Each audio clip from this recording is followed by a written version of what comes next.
उत्तर प्रदेश का एक बेहद शांत और हरा भरा गांव है हरिपुर।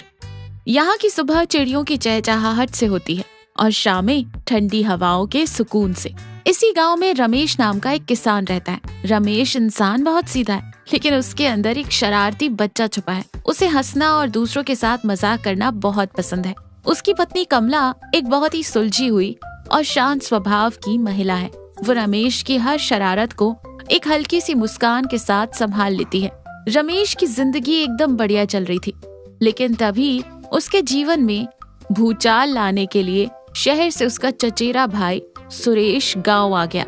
सुरेश बचपन से शहर में रहा है। उसे एक अजीब सी बीमारी है, वैरायटी की बीमारी। उसे हर चीज में, खास तौर पर खाने में कुछ नया और अलग चाहिए। रोजमर्रा का खाना उसे जहर लगता है। अगर किसी चीज का नाम थोड़ा विदेशी या अजीब सा हो तो वो उसे बहुत चाव से खाता है। सुरेश की इस आदत ने रमेश का हमेशा सिर दर्द बढ़ाया है।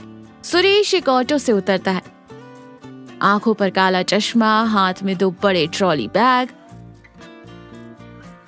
रमेश और कमला मुस्कुराते हुए आगे आते हैं। अरे मेरे शहरी बाबू, आ ही गया तू आखिरकार गांव की मिट्टी में। कैसा है मेरा भाई? सफर में कोई तकलीफ तो नहीं हुई? सुरेश चेहरे से पसीना पोंछते हुए और थोड़ा मुंह बनाते हुए कहता है। अरे क्या बताऊं रमेश भैया, वो शहर का ट्रैफिक, धुआं और ऊपर से काम का टेंशन, मेरा तो दिमाग सुन्न हो गया था। मैंने सोचा चलो कुछ दिन गांव की ताजी हवा खाकर आता हूँ। यहाँ का सुकून बहुत याद आ रहा था। बहुत अच्छा किया देवर जी जो आप आ गए।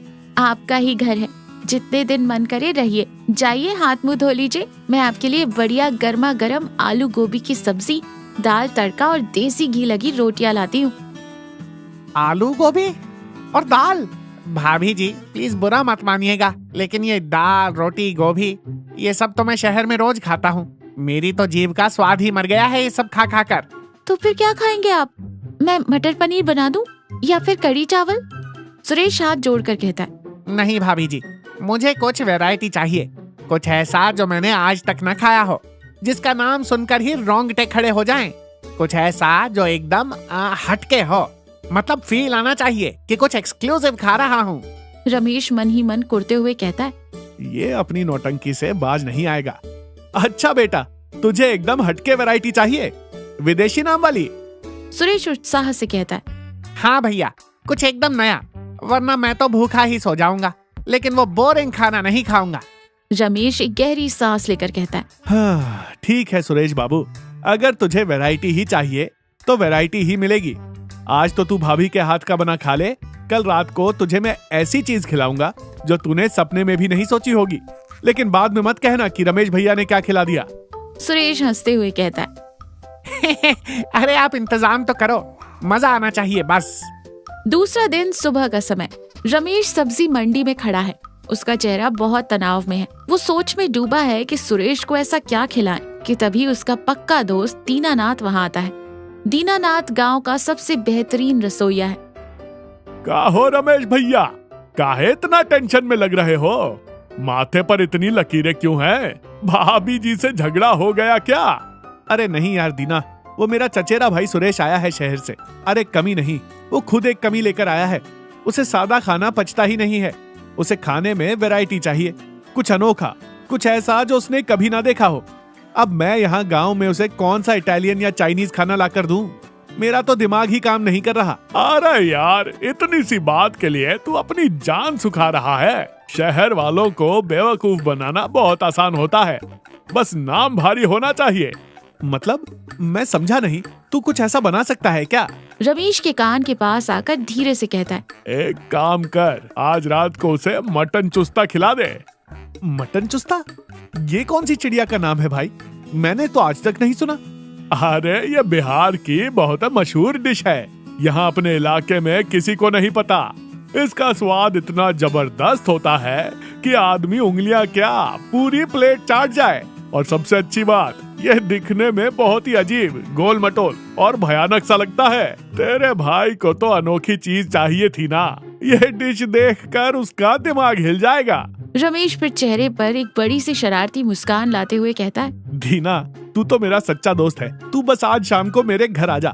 ये मटन चुस्ता तू ही बनाएगा। मैं उस सुरेश के बच्चे को ऐसा विदेशी नाम बताकर खिलाऊंगा कि उसकी ये वैरायटी की बीमारी हमेशा के लिए दूर हो जाएगी। रात का डिनर। डाइनिंग टेबल पर खाना लगा है। सादे खाने के बीच एक बड़ा सा बर्तन रखा है जिसे एक प्लेट से ढका गया है। उस बर्तन से बहुत ही तेज और मसालेदार खुशबू आ रही है। सुरेश की नजर उसी ढके हुए बर्तन पर टिक जाती है। हाँ, रमेश भैया, ये खुशबू तो दिमाग खराब कर रही है। क्या है इस बर्तन में? जल्दी ढक्कन हटाइए ना। सब्र कर सुरेश, ये कोई ऐसी वैसी चीज नहीं है कि ढक्कन हटाया और खा लिया। इसे खाने के लिए जिगरा चाहिए। जिगरा? क्यों भैया, ऐसा क्या है इसमें?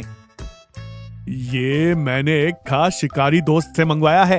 ये अफ्रीका के घने जंगलों में पाया जाने वाला एक बहुत ही खतरनाक जानवर है। इसे पकड़ने में लोगों की जान चली जाती है। इसका नाम है जुम्बा कुम्बा। कमला चुपचाप खड़ी है। वो रमेश के नाटक को देखकर अपनी हंसी रोकने की कोशिश कर रही है। क्या? जुम्बा कुम्बा? अफ्रीका से? भैया, आप मजाक तो नहीं कर रहे? अरे, इसे इंपोर्ट करवाने में मेरा आधा खेत बिकने की नौबत आ गई थी। तूने ही तो कहा था कि कुछ ऐसा खाना है जो कभी ना खाया हो। इसे खाने के बाद इंसान के अंदर एक शेर जैसी ताकत आ जाती है। कमला धीरे से बर्तन का ढक्कन हटाती है। अंदर गाढ़ी ग्रेवी में डूबा हुआ मटन चुस्ता रखा है। वो सच में दिखने में बहुत ही अजीब, मुड़ा तोड़ा और अजीबोगरीब आकार का है। सुरेश उसे देखकर एकदम सहम जाता है। भैया, ये दिखने में तो बड़ा भयानक लग रहा है। इसका आकार कैसा अजीब सा है। अरे पगले, जो चीज इतनी दुर्लभ होती है वो दिखने में वैसी ही भयानक होती है। तो इसके रंग रूप पर मत जा, एक बार मुंह में रख, फिर देख जुम्बा कुम्बा का जादू। सुरेश बहुत ही डरते डरते एक छोटा सा टुकड़ा चम्मच से उठाता है, आंखें बंद करके मुंह में रखता है, धीरे धीरे चबाता है। कुछ ही सेकंड में उसके चेहरे की घबराहट गायब हो जाती है। अरे वाह रमेश भैया, क्या चीज है ये? ये तो मुंह में जाते ही मक्खन की तरह घुल गया। इसका स्वाद मटन जैसा है, लेकिन ये मटन से 100 गुना ज्यादा लाजवाब है। मैंने कहा था ना, ये जुम्बा कुम्बा है। खा, पेट भर के खा। सुरेश पूरी प्लेट साफ कर जाता है और उस विदेशी जानवर की तारीफ करते नहीं थकता। तीसरा दिन, सुबह का समय। सुरेश आंगन में कुर्सी पर बैठकर बड़े रुतबे से चाय पी रहा है। वो बहुत खुश है। रमेश और कमला वहीं बैठे बातें कर रहे हैं। रमेश भैया, कल रात का जुम्बा कुम्बा मैं जिंदगी भर नहीं भूल सकता। मैंने शहर में अपने सारे दोस्तों को फोन करके बता दिया है कि मैंने अफ्रीका का जानवर खाया है। सब जल भुनकर राख हो गए हैं। बहुत बढ़िया किया सुरेश, और थोड़ा बढ़ा चढ़ाकर बताना था। तभी दीनानाथ आंगन में आता है। उसके चेहरे पर एक बड़ी सी मुस्कान है। राम राम भाभी जी। राम राम रमेश और सुरेश बाबू, कैसे हैं? कैसी रही रात? नींद अच्छी आई? अरे दीनानाथ जी, क्या बताऊं, कल भैया ने मुझे अफ्रीका का जुम्बा कुम्बा खिलाया। मजा ही आ गया। दीनानाथ थोड़ा हैरान होने का नाटक करते हुए कहता है जुम्बा कुम्बा? वो क्या होता है? मैंने तो कल अपने हाथों से आपके लिए मटन चुस्ता बनाया था। सुरेश कुर्सी से खड़ा हो जाता है। उसके चेहरे का तो रंग ही उड़ गया है। तो फिर वो मटन चुस्ता क्या चीज है? अरे बाबूजी, मटन चुस्ता का मतलब बकरे की आंत। उसमें बकरे की चर्बी और मसाले भरकर पकाया जाता है। बिहार में बहुत चाव से खाते हैं लोग, लेकिन वो कोई विदेशी जानवर नहीं, अपने गांव के बकरे की आंत थी। ये सुनते ही सुरेश के चेहरे पर 12 बज जाते। उसके हाथ से चाय का कप गिर जाता है। उसे अचानक अपने पेट में अजीब सी हलचल महसूस होती है और सीधा बाथरूम की तरफ भाग जाता है। देख लिया अपना मजाक? मैंने आपको रात में ही मना किया था कि बेचारे के साथ ऐसा गंदा मजाक मत कीजिए। अब देखिए उसकी क्या हालत हो गई है। अरे कमला, मुझे क्या पता था ये इतना सीरियस ले लेगा। मैं तो बस उसकी वैरायटी की बीमारी का इलाज कर रहा था। सुरेश दालान में एक कोने में चुपचाप उदास बैठा है। उसके चेहरे पर बहुत ही ग्लानि और चिड़चिड़ाहट है। रमेश धीरे से आकर उसके पास बैठता है। आपने मेरे साथ ऐसा क्यों किया भैया? आपको पता है मुझे ये सब पसंद नहीं। आपने मुझे बकरे की, छी, मुझे तो सोचकर ही घिन आ रही है। आपने मुझे धोखा दिया है। फिर रमेश सुरेश के कंधे पर हाथ रखते हुए कहता है, मुझे माफ कर दे छोटे। मेरा इरादा तुझे धोखे देने का या तेरी भावनाओं को ठेस पहुंचाने का नहीं था। लेकिन एक बात बता, कल रात जब तू वो खा रहा था तब तुझे उसमें कोई बुराई लगी थी? सुरेश शांत रहता है। नहीं ना, कल तू उसे उंगलियां चाट चाट कर खा रहा था। तूने उसे दुनिया का सबसे बेहतरीन खाना बताया था। क्यों? सिर्फ इसलिए क्योंकि मैंने उसका नाम एक विदेशी जानवर का रख दिया था। अगर मैं तुझे पहले ही बता देता कि वो गांव की एक देसी डिश है तो क्या तू उसे छूता भी? सुरेश थोड़ा सा सोचने लगता है।